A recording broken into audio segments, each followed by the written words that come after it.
کشور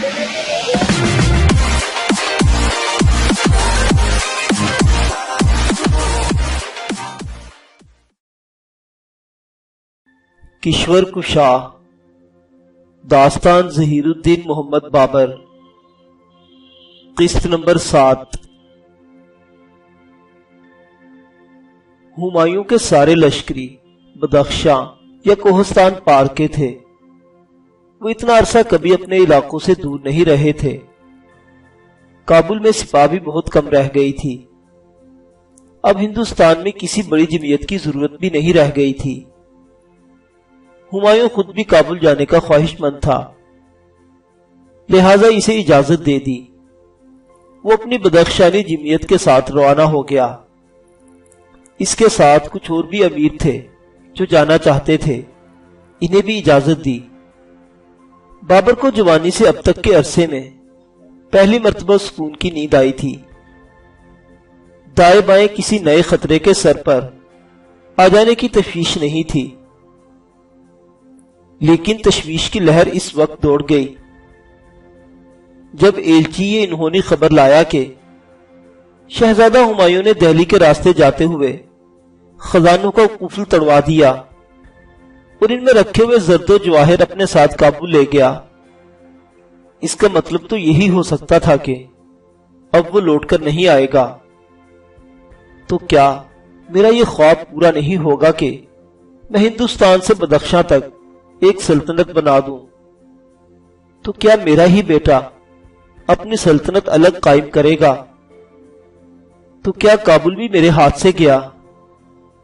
کیا میری قسمت میں یہی لکھا ہے کہ ایک ٹھکانہ ملتا ہے تو دوسرا چلا جاتا ہے؟ میں نے اسے کتنا نوازا، کوہ نور ہیرا تک اسے نواز دیا، اور اس نے خزانوں کے قفل توڑنا ضروری سمجھا۔ اس نے ہمایوں کے نام بڑا سخت مراسلہ لکھا اور اسے سخت سنا کر دل ہلکا کیا۔ وہ ہمایوں سے اتنی محبت کرتا تھا کہ 2 مہینے بعد ہی اس نے اس صدمے کو فراموش کر دیا۔ بدخشاں میں خلط خاص اور گھوڑا بھیجا اور یوں قفل شکنی کا قصہ فراموش کر دیا۔ ایسا نہیں تھا کہ اس کے دل سے کابل فراموش ہو گیا ہو۔ کابل کا قلعہ، برف پوش پہاڑوں کے زیر سایہ مرغزار، کجنال کے سرخ سرخ پھولوں کا کھلنا خاص طور پر یاد تھا۔ وہاں کے لذیذ انگور اور خربوزے تو اسے ایسے یاد آتے تھے کہ اگر کوئی وہاں سے سوغات لے آتا تھا تو غریب الوطنی کا رنج تازہ ہو جاتا اور آنسو بہائے بغیر نہیں رہ پاتا تھا۔ ہندوستان میں رہ کر بھی کابل کی فکر میں رہتا، وہاں کے عمال کو برابر ہدایت لکھتا رہتا تھا۔ کابل کی جامع مسجد کا اسے ہمیشہ خیال رہتا تھا۔